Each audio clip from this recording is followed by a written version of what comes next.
I'd like to start by throwing out a really big number. That's 35 billion tons.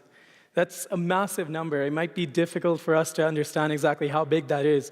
But to give you an idea, if you took the weight of every single person on planet Earth and put them on one side of the weight scale, this weight, that number that I put you in kilos, that's 50 times more than the weight of every single person on the planet.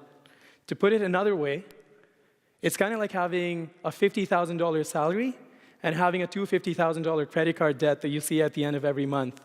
I mean, you do get some CO2 points with that, but I don't think those are the points you want. And really, I mean, I was trying to play on a tagline here, but you're much poorer than you think in that kind of a credit card scheme. It's interesting because when you look at that as an individual or as a small company, you can really get overawed by that. You can think that the only people that can make a dent in that kind of an issue, the only people that can solve your debt crisis, are big companies, big governments, big bailouts. It might be the big banks if they get nice and friendly with you. And that's a very legitimate comment and sentiment to have. I think it's a feeling of helplessness that I can definitely relate to, and I think it's something that is just human and makes sense. I'll let that linger for a while and share with you a little bit about this. My story in Alberta really started 5 years ago when I ran into a guy who did this for a living, but instead of doing this with other good-looking firemen in the city, he was doing this out in the oil patch. I think Randy Cuson should be here.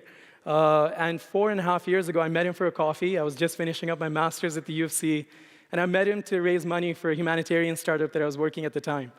Randy did not give me any money, but he did give me an interview at this oilfield service company that he had started with a friend of his.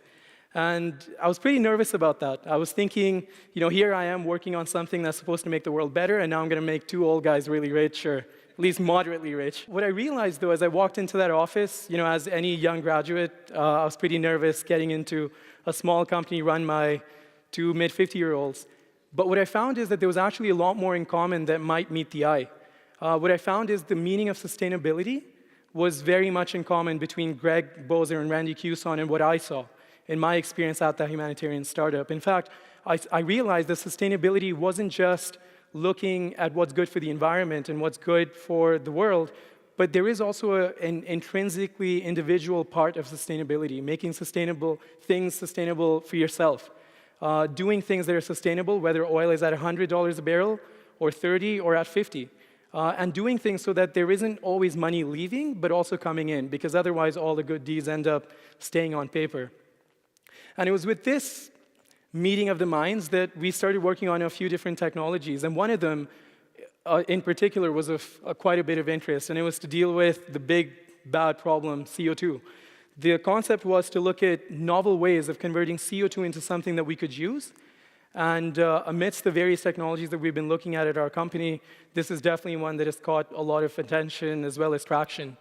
And to give you an idea of what we're doing, really it's similar to what you do with a kitchen sponge in your homes. So you usually take a sponge, you get all the dirt off your dishes, and then you squeeze it out and let the municipal sewage system take care of your waste. That's exactly how most people deal with CO2 right now. We all have chemicals that can capture that CO2, but then usually they have to release it on the back end, and someone else has to figure out what to do with it. And that's where we took a different approach. What we decided is, we'll get that CO2 into that sponge, and the reason I'm holding this little jam bottle here is because this actually has what is our sponge. The metaphorical sponge that I was talking about takes the CO2 that we capture and it keeps it in place. And what we find then is that there are various applications for this powder, which is in part CO2, that can be useful to the overall community and society that we live in. We found that it can be used in cement to make cement more durable, make 30% stronger concrete. You can use it in roads to make our roads more resistant to freezing and thawing over the harsh winters like the one we just had. You can use them in batteries. You can use them to make batteries more reliable and make them last longer.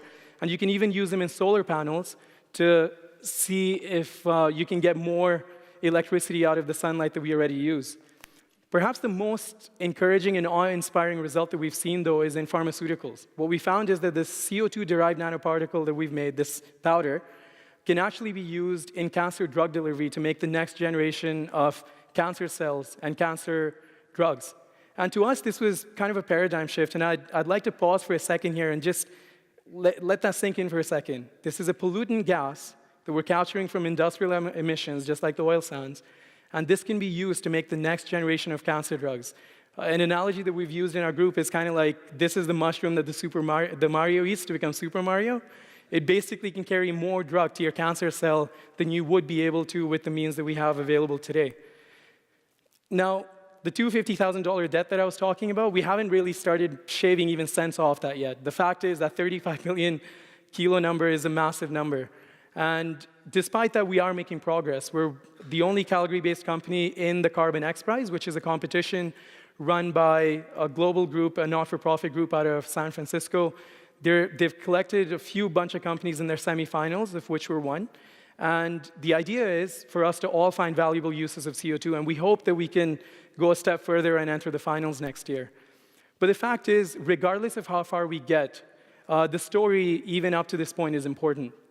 We would not have started carbon upcycling, we would not have got as far as we have, and we definitely wouldn't have got any further if it wasn't for the Albertan oil patch preceding us. We started out of the Alberta oil patch. If it wasn't for the Albertan oil patch and Zero Core coming before us, carbon upcycling would be no more than a coffee idea, really. And I found that it's this open-minded attitude within our team that has helped us do this. Greg and Randy were open-minded about looking at innovative ways of using CO2.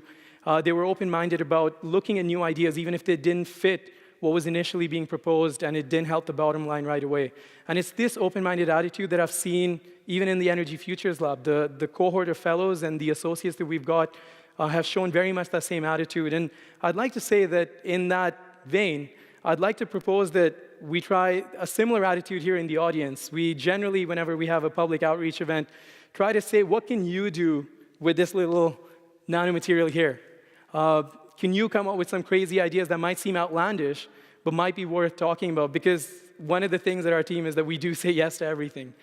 And generally, I think the whole paradigm here is not to typecast what we have always looked at as this big, bad thing that we don't want to talk about. The $250,000 debt need not be looked at as that debt. It might actually be this grungy old wet sponge in your kitchen that's worth much more than that. Thank you.